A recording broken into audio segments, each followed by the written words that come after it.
तदपि दुर्लभम।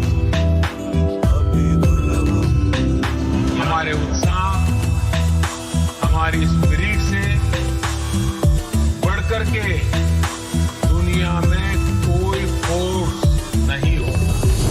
उत्साह परम बलम। Prarambh, Utsaha Param Balam. Taking inspiration from Honorable Prime Minister Narendra Modi's vision.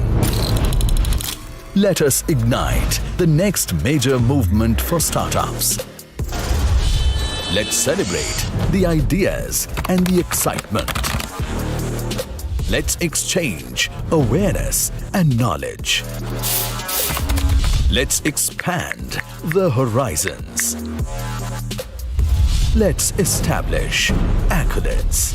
Let's embrace. Let us initiate.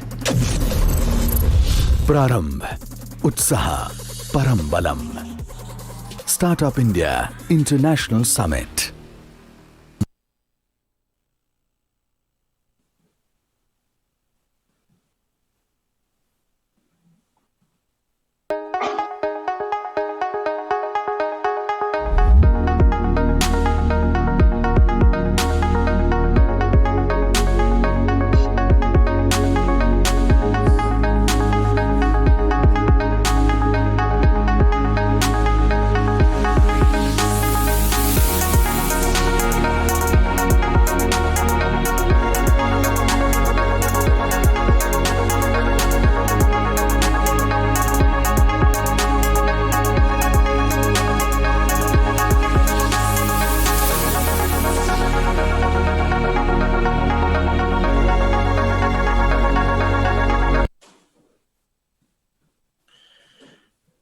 Good afternoon, everyone.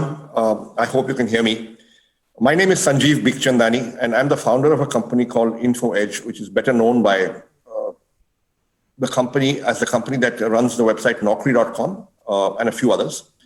The topic for today's discussion, today's panel for the next 55 minutes is building unicorns.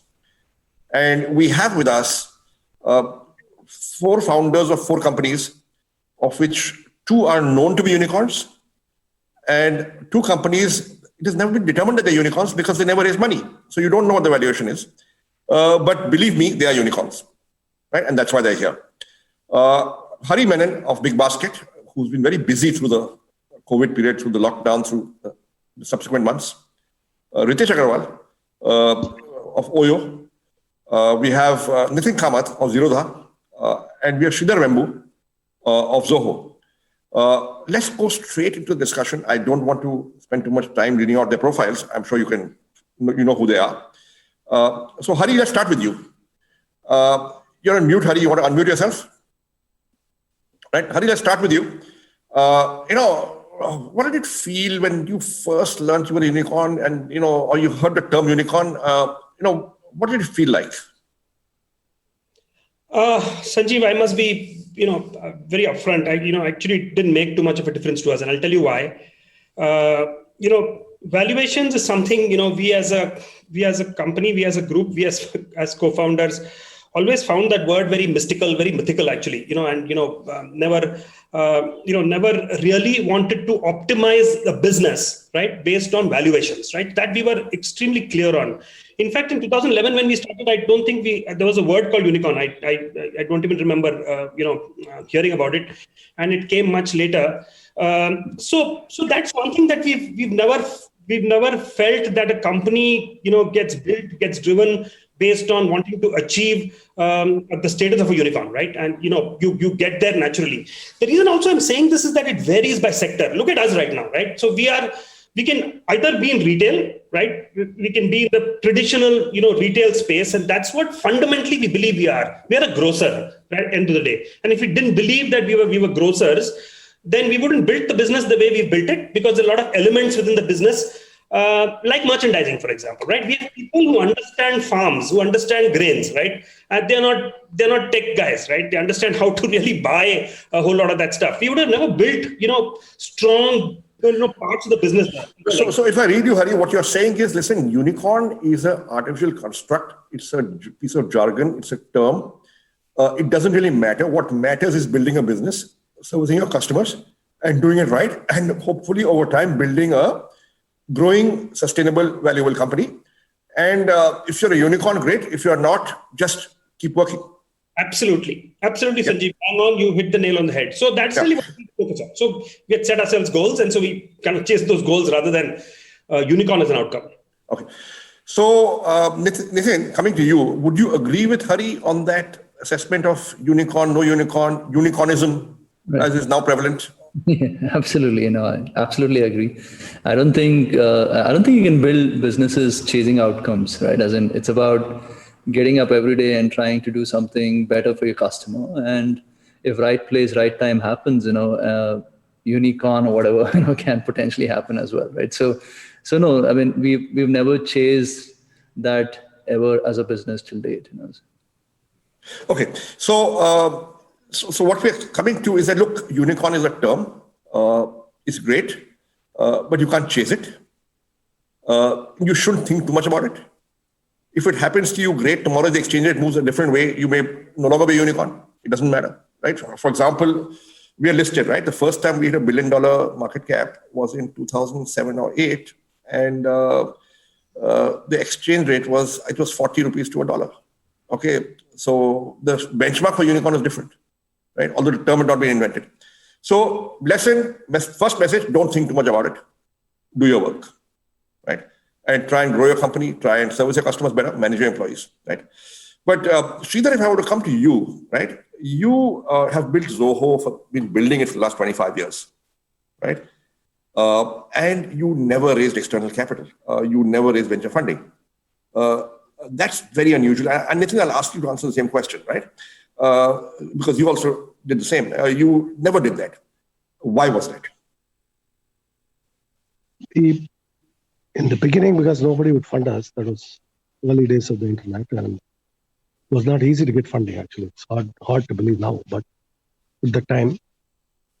Then once we became profitable, I thought about it and realized that it's actually fun to not need funding, because then you don't have to answer to the VCs, you don't have to take it public, all that.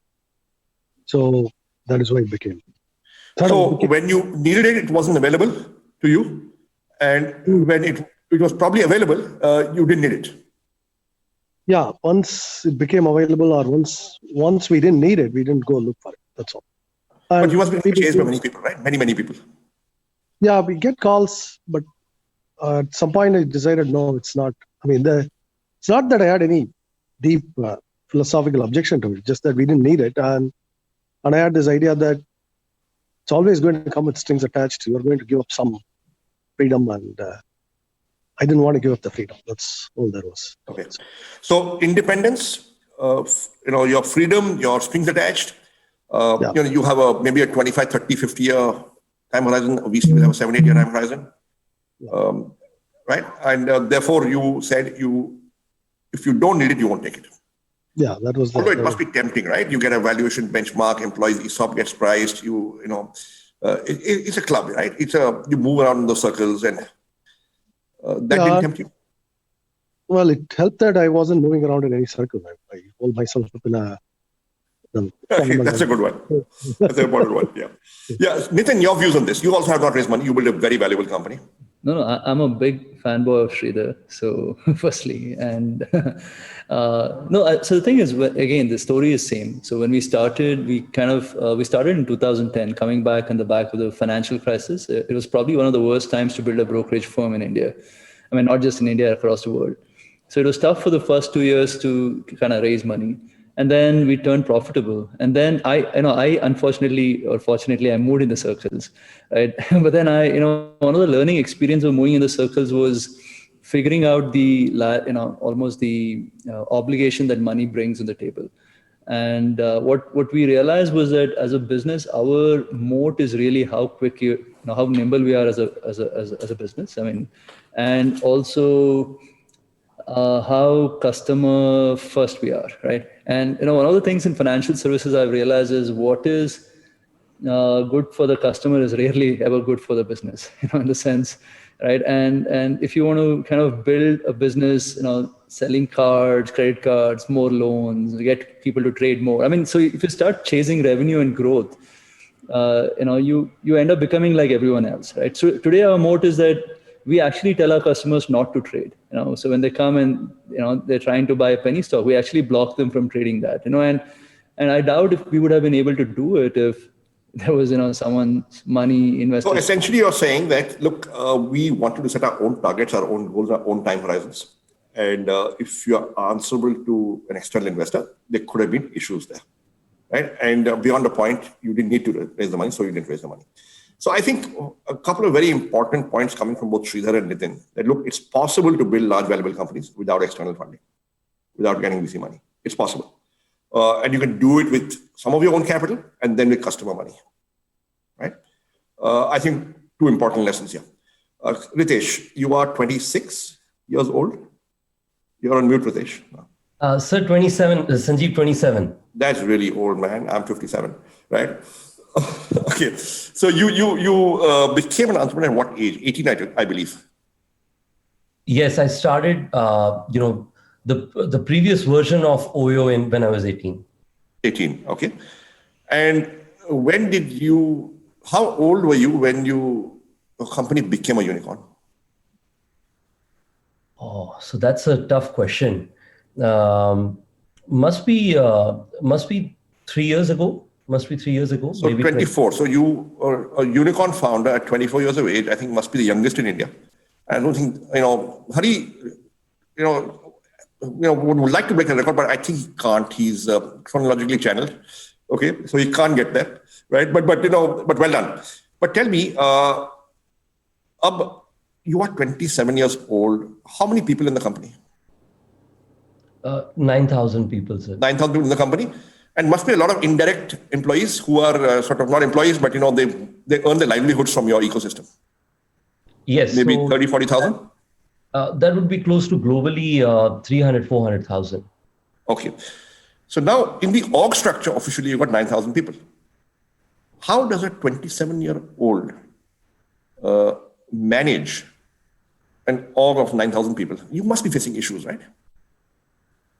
Yeah, I think, first off, I want to begin by just sharing that, listening to people like Hari, Sridhar and Nitin, I must say that, a fantastic combination of panelists here. So I look at people with admiration with people like Sridhar, Nitin, Hari, who built companies grounds up with limited or no capital over the years. I think specifically on running an organization, you're absolutely right, Sanjeev. Running an organization of a complexity of the moving parts of the geographical diversity has been quite a challenge. But at the same time, I think I'm helped substantially by a fantastic group of people.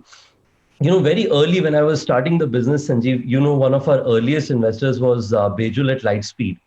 So he would host me for lunches every month. Every month he'd call me for like a lunch. And I would do it because my usual lunch was Haldiram. So getting a 5-star lunch was great. Like I'd love it. See what you're missing out, Sridhar, Nitin? Nitin, you were saying Vada Pav, right? In Bombay? Yeah. Carry on. Rachel tells me something saying that, Ritesh, it seems like you're spending all your time talking to customers and on calls. I said, yes, I love it. I love just talking to customers day in and day out. I learn so much. And by learning whatever I do, that becomes my product roadmap. It was as simple as that. So he said, that's great. So we found the head of customer service. Let's go now search the CEO. So the appreciation for bringing good talent came very early. And that's helped us manage such a complex organization and complex, actually simple business, but simple business with some complexities over a period of time. So as a 27-year-old, you are now sitting easy in your position and you're comfortable heading an organization with about 9,000 people, right? Which you have built ground up. You have not inherited. It's never comfortable. You frankly learn regularly. You take feedbacks. You get better. It's never comfortable. So, Sridhar, how does one build a large valuable company? From your experience, what are the 2 or 3 things that are crucial?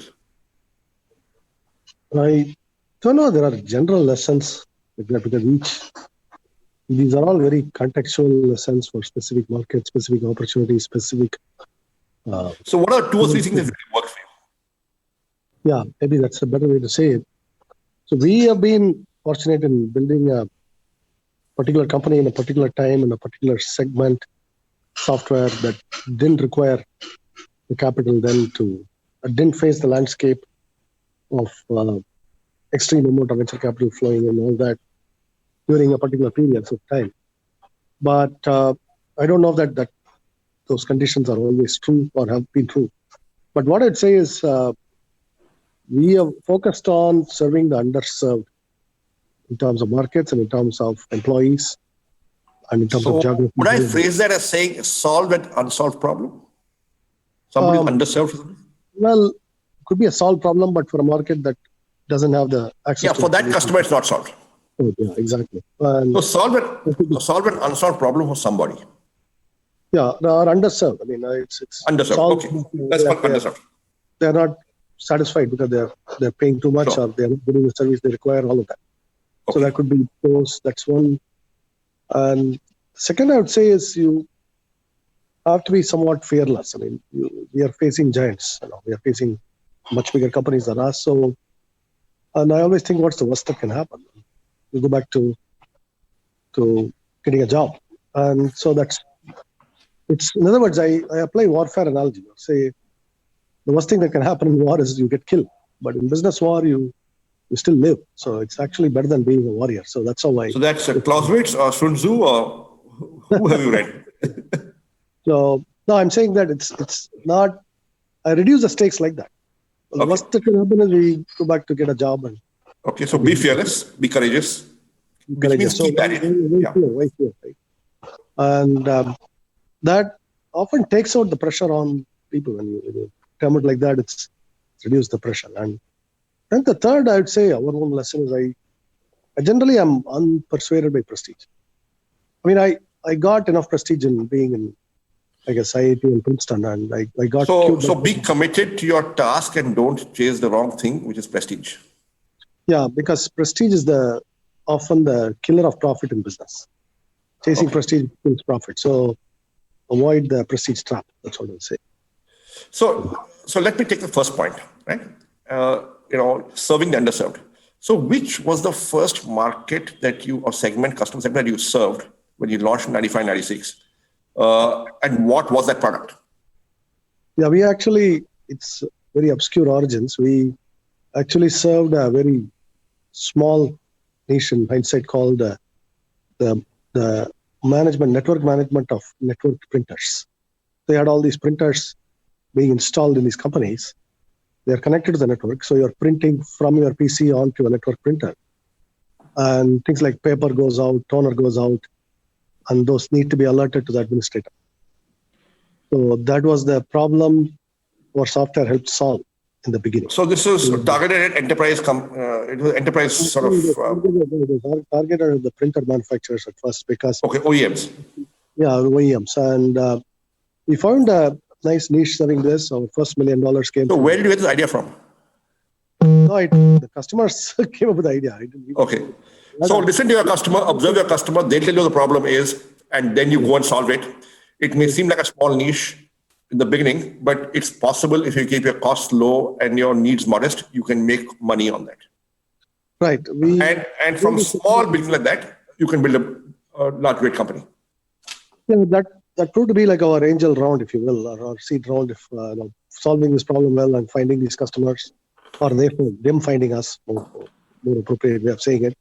And then building from there to adjacent markets. That's how we grew. And then got it. So all customer led, and your customers were your angels. They bought your product, gave you money, and I think that's a great lesson to be learned here. Hari, coming to you, right? What do you think has really worked for you, and what are 2 or 3 things you did really well?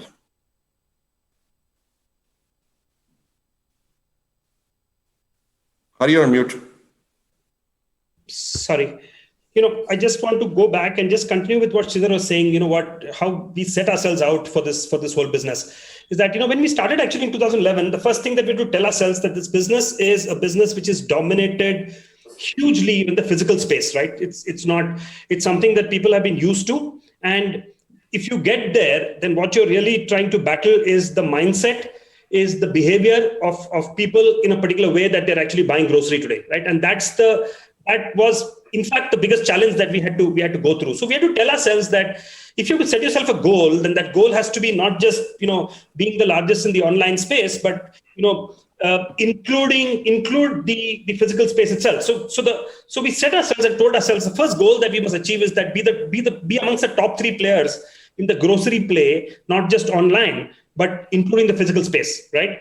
And top 3 because that itself would have been quite a bit of challenge with large established players in that whole space. Add to it, obviously build a business that's profitable, and set ourselves a goal of getting there, in 2020. So that was the starting point, right? Where we told ourselves. So you got your goals clear, yeah, and you got a strategy clear, and yeah. I think, and that clarity has stayed since then. Correct. The clarity absolutely stays, and So that's a very important lesson. I mean, clarity of goals and strategy to get there is important. Of course, it must evolve over time. It might evolve. You may learn something, you may do something wrong, and environment may change, competition may change, right? And some assumptions may prove out to be incorrect. But it's always important to be clear. Is that what you're saying? When I give you one more example, right? You keep getting pushed by people in the ecosystem saying, "Oh, now you've managed to get home, you're managed to deliver. Why won't you add a mobile phone now to it, right?"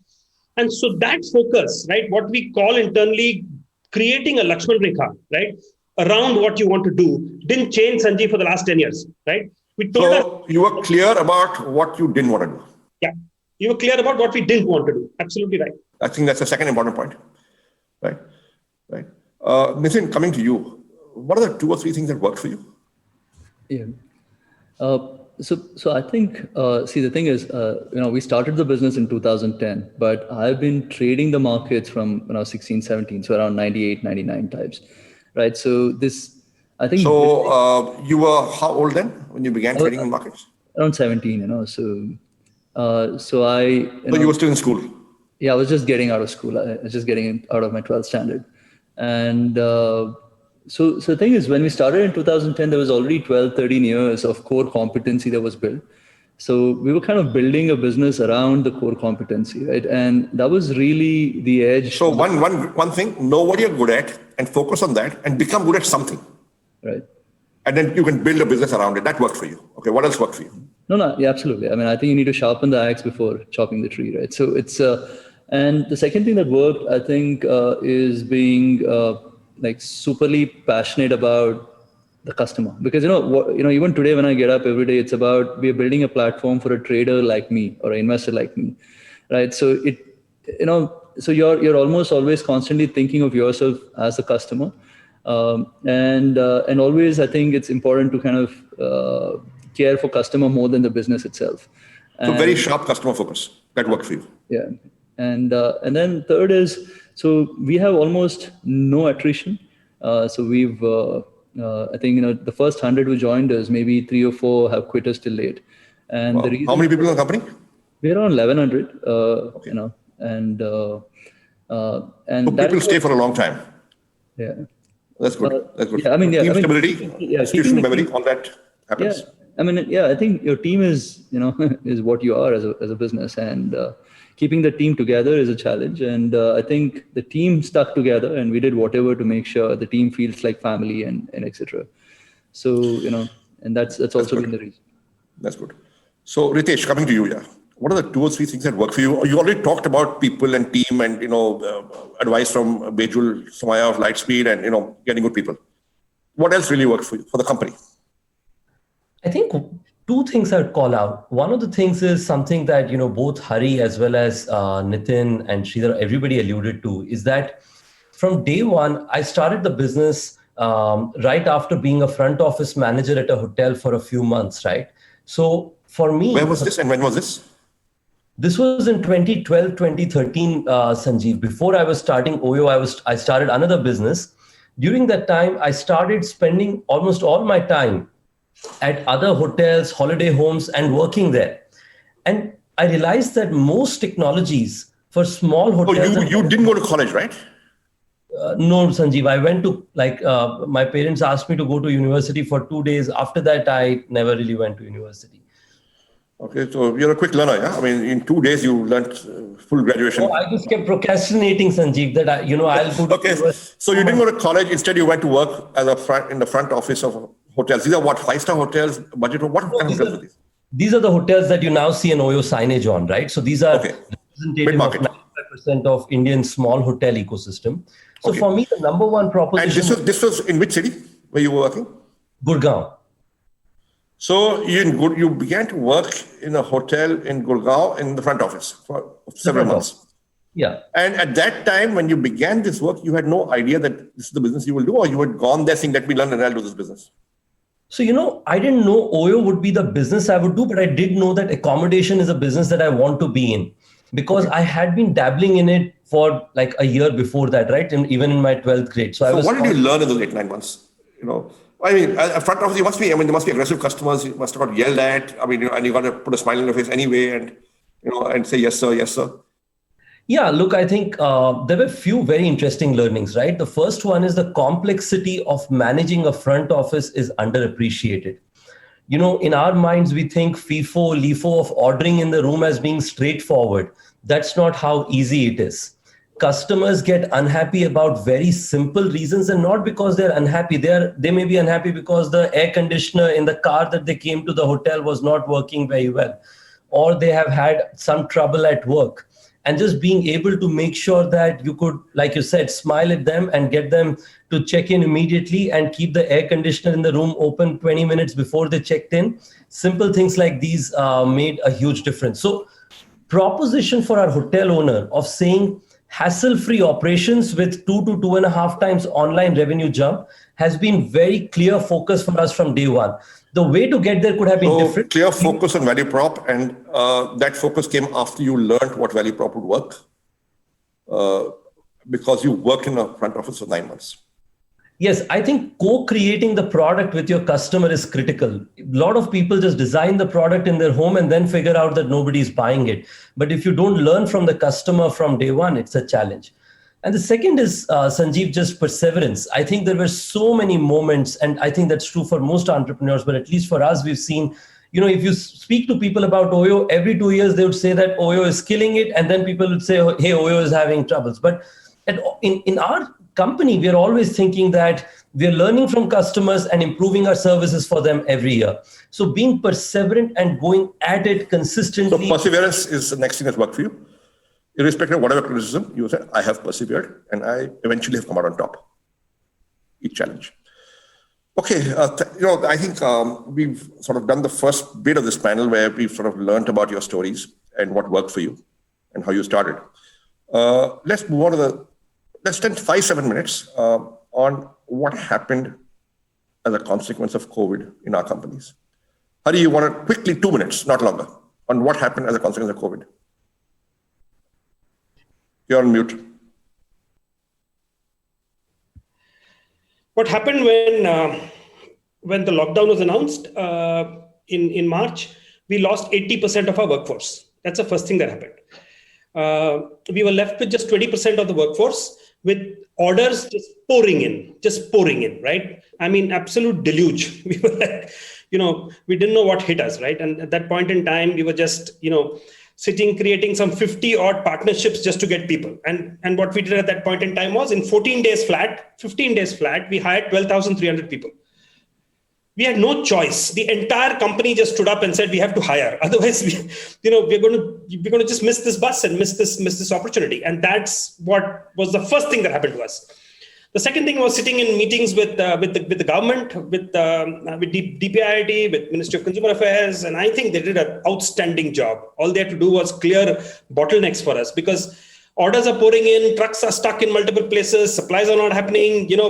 People movement is becoming a big issue. People can't reach warehouses, etc., etc. So that was the next thing. Sitting, I think multiple meetings per day and getting those bottlenecks removed. Post that, Sanjeev, I think we just got our act together. Resilience is the term I use. The second term I use is a new thing that I learned, which I'm probably going to write about soon, is this whole concept of doing more with less. right? I think we learned that the real hard way, right? Because we were constrained on everything that you can think of. And at the same time, we had to deliver orders which were 2x at that point in time that we started, right? So I think the hiring bit is crucial. I mean, you were able to hire 12,000 people. Resilience that the organization built within itself, in a short period of time, and this doing more with less, which we internalized in the company, got us to where we were actually literally. Excellent. Thank you. Sridhar, what did COVID do to your company and how do you respond? In our case, because we develop software, the main thing is, of course, we had to go into lockdown. And the first thing we did was to ask our people to go back to their hometowns. So leave Chennai as many as possible, because I figured early on that this is going to affect the big cities harder than smaller towns, because simply because of the social distancing, all of that, and that proved to be broadly correct. The villages where I actually myself, had already lived in a village, so that was practically saw no impact. I mean, there was impact. There were COVID cases, but really there was no panic ever. There was not even much of a lockdown, really, because the government doesn't reach these small villages that much. They will announce a lockdown, but people locally don't pay attention much. So that's where I was.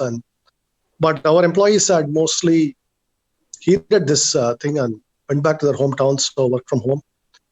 And from most of the things, because it's all well networked now, the bandwidth is there, the customer support, all that was fairly smooth. We had probably a few days of interruption due to all the VPN, all that being set up properly for remote workforce. But other than that, we are actually good. And on the demand side, on the demand side, what happened to customers and sales? Initially, we saw an impact. And in fact, we announced a free plan for small business customers who were impacted. And we had good pickup, about 20,000 of our about 400,000 or so customers. 5% of our customers took advantage of it, actually. So we actually gave them 3 months of free subscription. We were happy to do that because we felt this is a time where we have to support our customers. And then it came back, actually. In fact, the customer base has increased quite a bit in 2020. So we didn't actually lose customers on the net. In fact, we gained quite a few. So overall, it has been a good experience. And we also, other thing we did is we reduced some of our digital marketing efforts because we felt that they were too expensive and not productive before. And that, I think I can say that now we have learned some good insights about what marketing strategies work and what don't really work, don't necessarily work, or as well as we think they work. So those are some of the things we have learned. So I experiment. So therefore, look after your people first. Make sure they're safe and healthy. Yeah. Second is cut some costs which are unproductive. Third is help out your customers because they need help. And overall business is good. You are now back above pre-COVID levels? Well ahead of pre-COVID levels. Well ahead. Great. Hari, you are above pre-COVID levels? Yeah. We are actually double of pre-COVID levels. Okay. So 2 stories here of actually growth coming in. Nitin, what did COVID do to you? I mean, we were one of those lucky few businesses to have benefited significantly because of COVID. I think what happened with the lockdown was, it kind of, a lot of people who are fence sitters who have always constantly thought of investing in the markets, I think finally decided to jump in because work from home probably gave them enough time to think about And money. the market had corrected. Yeah, markets had corrected. So it was almost like, like how a sale attracts a lot of people. It was almost like a fire sale, right, in last March, April. And then what happened was, I think when people came, invested and the markets recovered, money was made, right? And then greed is almost always the enabler of virality and etc. Right? So once markets did well, I think word of mouth started kicking in, and the momentum has been just quite crazy. As in, so we were at around 2 million customers early last year. We're around 4 million. So it took us 10 years to get to our so doubling. Okay, so listen. So basically, we are talking about 3 out of the 4 companies here today actually have grown during COVID, right? Now, Ritesh, hospitality has been hit badly, right? Hotels, travel, right? What happened to Oyo during COVID and how have you coped and how's it coming back? Yeah, I think, Sanjeev, as you can imagine, hospitality got stuck both due to the supply constraints as well as customer constraints. Hotels were all shut down all through the period of the COVID crisis. So the revenues almost went to, nothing in India. But I think global, margins only dropped by 66%. I can't even, believe I'm saying only 66% because, I could see how tough it was getting. So it was very tough to begin with, Sanjeev. I think at the same time, our initial response was to try and make sure that whatever demand existed, making sure that our hotel owners continue to receive it. And also, frankly, on top of that, trying to support from our side in any way. So, for instance, we were globally among the largest frontliner accommodation services. We provided one of the largest accommodation services for pharmaceutical people and so on. But at the same time, I think the immediate reaction on the other hand was to make sure that you did two things. The first was to make sure that you're actively looking at your cash position regularly. But on the other hand, imagine, right, like for employees when they are in the hospitality industry, this must be extremely hard. You're anxious, you're working from home. So making sure that we run weekly town halls, active engagement with employees, while at the same time, we had to make a substantial restructuring decision, probably the hardest in my career, like most other travel and hospitality companies. Right after that, around June or July, is the period when we started seeing some amount of recovery as hotels and holiday homes started opening. And we listened to customers and hotel owners every day. We spoke to over 5,000 customers across the company, thousands of hotel owners, and right from me to the last mile. And there were 3 to 4 things that we learned, Sanjeev. The first is small and medium businesses. A small businessman I spoke to was somebody who would come from Rohtak to Gurgaon every week, would buy stuff and go back and sell those in Rohtak. Small and medium businesses, road trips, people traveling to hill stations and beaches for longer durations, couple of weeks, and staying in holiday homes. A lot of these were trends that were coming up.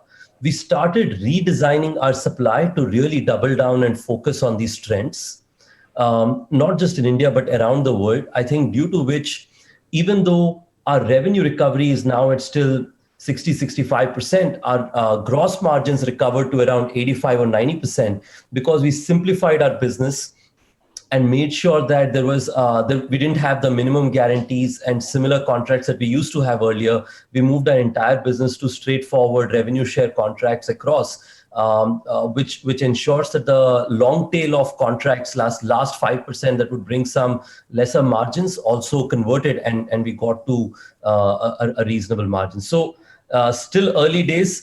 We are not out of the woods yet, but much better than the worst is behind us, hopefully. Excellent. So if I were to summarize what you said, hospitality hit badly. You were part of hospitality. You took the hit. So you got some punches. You rolled with the punches. And you sort of picked up the pieces and began to bounce back by cutting some costs, by focusing on getting margins back in some areas, by understanding the customer, talking to customers, and seeing customer trends and say, where can I get revenue? Right? And coming back, I won't say out of the woods yet, but reasonably. Excellent. So so lesson is, look, COVID impacts everyone other than Nitin, other than Zerodha. And look, even unicorns get hit by COVID, and the good ones, the sound ones, they learn how to bounce back and they figure it out, right? So those of us who are impacted by COVID in the audience, our businesses are, under stress. Hang on in there. Achhe din aayenge. It's coming back. Okay. Now we move to the third part of our panel discussion, which is, look, India has got 34 or 36 unicorns right now, right? And I come back to the term unicorns, Hari, which, we love to hate, but, but let's say large sustainable startups or large valuable startups, right? And the estimate or target is that by 2025, there should be 100. So what can the government do to create an enabling environment that number is achieved? And of course, if you get 100 large valuable startups, there will be 1,000 slightly less valuable, and 10,000 slightly less valuable. It's a pyramid. So let's just focus on the top of the pyramid. How do we get 100 large valuable startups? What can the government do? Anybody? Any 2-3 ideas? Hari, you have some suggestions? What are the impediments you faced in the past that the government could do differently? Yeah, Sanjeev, frankly, I'm also have another strong belief that I think I'm not too sure whether, we need to keep looking at the government to really start, supporting, some of the stuff that we do. I believe that in India, we have the ecosystem, we have a lot of what's available, which we can use to actually grow our businesses. But there's one thing that I really want to table here, and that pains us a bit. It's an important issue for us, which is this whole issue on the number of licenses you need to start a business first. Even if you start a business, to start a new city in India, right? And frankly, this lot of work is happening around this, but I just want to, place this on the table. RAI, Retailers Association, is doing a lot of work. FICCI is doing a lot of work, and all the associations have put this together and submitted this stuff. But if you just have to start a new city, you need some 30 licenses, right? Or 35 licenses of different varieties. And a lot of them there is a lot of overlap. There's a lot of licenses doing similar things. There's also a lot of clarity on, what are the processes, systems that you need to build to adhere to, some of them. It differs state-wise, et cetera, et cetera. This simplification, in my opinion, can actually... So your one message is simplify the rules, reduce them, make clearances faster, right? Therefore, India is possibly over-regulated and overruled, okay, too many rules. Can we simplify them to allow businesses to work faster? Sridhar, would you agree with that assessment? So generally, simplifying is good. I don't have a lot to ask of the government. I mean, other than broadband everywhere would help, particularly all sectors of the business. It's not just our business, because the Prime Minister has announced broadband in rural areas. That would be a good initiative to push through. And then basic infrastructure, roads, connectivity everywhere would also help, along with broadband. So I don't have a lot of things to ask of the government. I think it's up to the private sector to deliver now on these. A lot of these are challenges in the private sector rather than what the government can do, other than the simplify that already. So simplify and broadband everywhere. 2 messages from Sridhar. Yeah. Ritesh, now, hospitality, hotels, restaurants are, complex rules. Differing by city, differing by state. What is your comment on what you think the government should do? Not just for your business, but also for the startup ecosystem as a whole. Sanjeev, I think first off, I agree with the broader getting clarity as well as infrastructure. But I think in that, at least in our business, there's been a lot of improvement over the last few years. I think there are 2 things that have helped us, and I would think that, doing that at a bigger scale may help the broader ecosystem.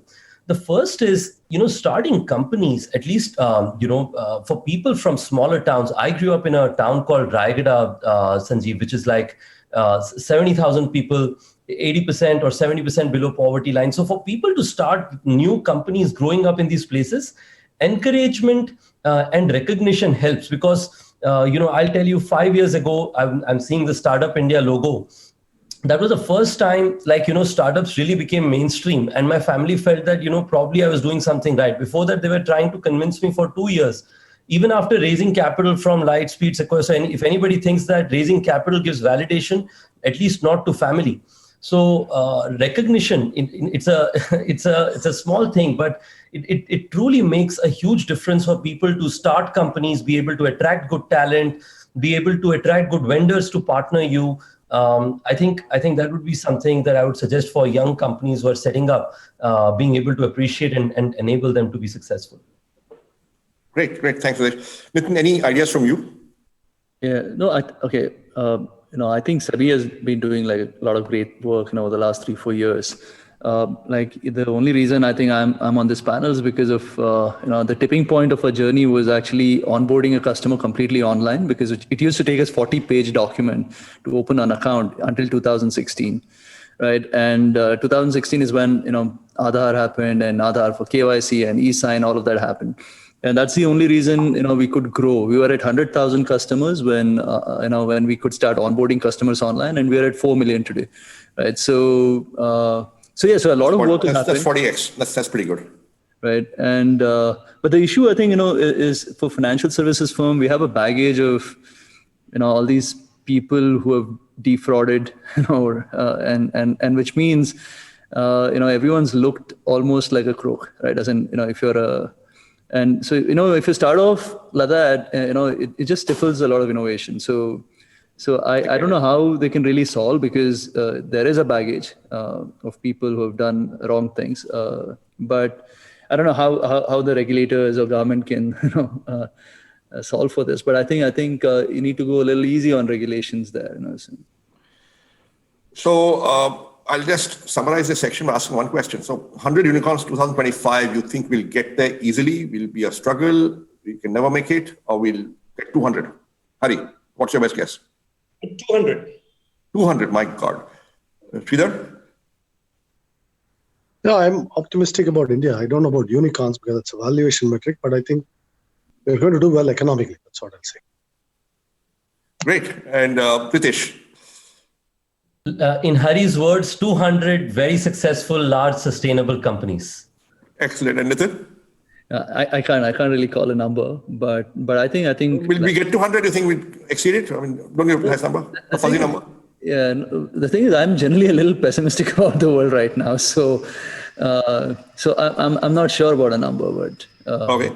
But 3 out of 4, I think 3 out of 4 are optimistic. I think Hari has called a number, 200, and let's see. So if that happens, it's fantastic, right? And we'll all be very happy.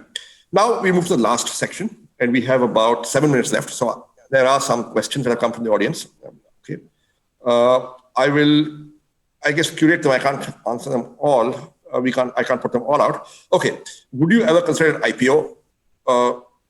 Sridhar, you have no compulsion to go public. You don't have an investor in an exit. Would you go public? No. Why? But why? Why go public? In other words, I don't ask why not go public. I ask why should we go public? Okay. And your answer is you can't find good reasons. Yeah, I can't find good reasons. So. Okay, so no good reason to go public. And Nitin, that's not music to your ears. Zoho will never be on your platform for your customers if Sridhar does not go public. But would you go public? I don't think so. So you won't eat your own dog food, huh?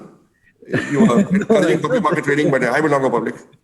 No. That's no. The thing is, like I said earlier, right? I think the moat for the business is how nimble we are, and as soon as you take investor money, especially retail, because a lot of people today look at going IPO as almost like an end, but it's really the beginning, right? As in, once you take retail people money is when you're more responsible about the money, right? So I think the ecosystem almost sells an IPO as an exit, but I personally think it's an entry, and it brings a lot of obligation along with it. But that is true from our own experience. We listed in 2006. It's been 14 years, and we're still there running the company. I mean, in the beginning, like I said, the company belongs to you.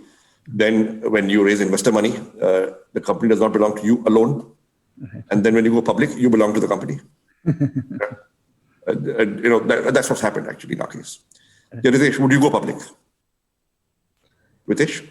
Yeah, I think at some point of time, Sanjeev, primarily because we have external investor capital, and at some point of time, we will look to consider going public. And there's a lot to learn from you. You've been an inspiration for people who have taken companies public and have consistently grown and delivered great consumer results over the years while remaining there. So, but yes, at some point of time.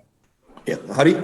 Yes, we would want to go public. We would like to go public. Like Ritesh said, there are exits needed. People have to exit businesses. So, I feel the best form of doing it is that. Here I have one more point, Sanjeev, is that I think the debate that's on right now is do you list in India or do you list outside, right? And it's very interesting. I'm not wanting to get into that debate here, but that's, at some point, I think, it needs to be made, attractive to do that. And there's a lot of work going around that, right? And I want to just table that because a lot of Indian bourses, Indian people keep contacting us and giving us benefits of it. There are benefits of doing it out. But, if you ask me, answer is yes. Where would you like to do it? We would like to do it in India. So that's really what we would like to do. So you would want to go public. So 50-50 on going public. There are pluses and minuses. Certainly, taking external money, is one impetus to go public because you need to give that capital an exit, right? Sorry, I couldn't catch that. Also, the ESOP, ESOP ownership and their value accretion is also, frankly, sometimes linked to this. Yes, that's important. Yes, that's one big reason why we went public. We wanted the ESOP to have value. That's true. Okay. Before we started the panel, I asked everybody, have you faced an inter-founder dispute? And, I think only Ritesh had faced a situation of that nature, right? Ritesh, you want to tell us about that? I mean, how would you like to, what are the things that people who are listening should be careful about to prevent an inter-founder dispute? So I think, I have, of course, had short experience, but I'll tell you the 3 learnings I have had from back in the day. The first one is, more often than not, the most successful founders I have met, co-founders I have met, are people who you have long-term familiarity with. So either you are colleagues or you have gone to university together, and you must be very lucky if you're like Nitin, if your brother is your co-founder. But familiarity enables you to know each other, right? And it really enables ability to appreciate the good and the tough and the challenges and the opportunities. For me, I went to high school and then started the company. So I didn't have anyone who I had worked with or who, I had known who I would be able to start the company with. So that's one thing to do, that is bring familiarity. And second is, a lot of times we are said that you need 2 co-founders to run a company.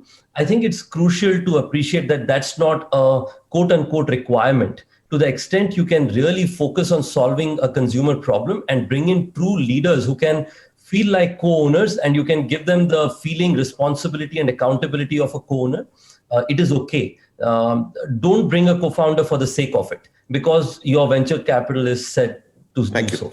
Thank you. Okay, last question, and we have 2 minutes left, and I'm going to put it out to first Sridhar. The question is, look, Sridhar, are you there? Can you switch on your video and go off mute? Yeah, thank you. So India is number 3 in the startup ecosystem, is ranked number 3 in the world. Silicon Valley being number 1, China being number 2. What will it take to get India to be where Silicon Valley is today? What are the 2 or 3 things? We look at both Silicon Valley and China and Israel. We put Israel also ahead of us simply because it's such a tiny population and they have so much activity. I'd say all of them have the focus on deep technology as well as all the layers above. In Indian case, we have to do all of it. We have to do semiconductors, we have to do fabs, we have to do operating systems. We have to do all of the stack all the way up to delivery services, logistics, fintech, edtech. That's just given our sheer talent pool, population base, all of this. We have to do everything. And that's how we become number 1, just to have that broad-based attack. So broaden the base, maybe even beyond IT, maybe even beyond tech, to manufacturing, right? Manufacturing and drones and all of it, and medical technology. So broaden the base and we get there, right? Ritesh, you've spent some time in the Valley.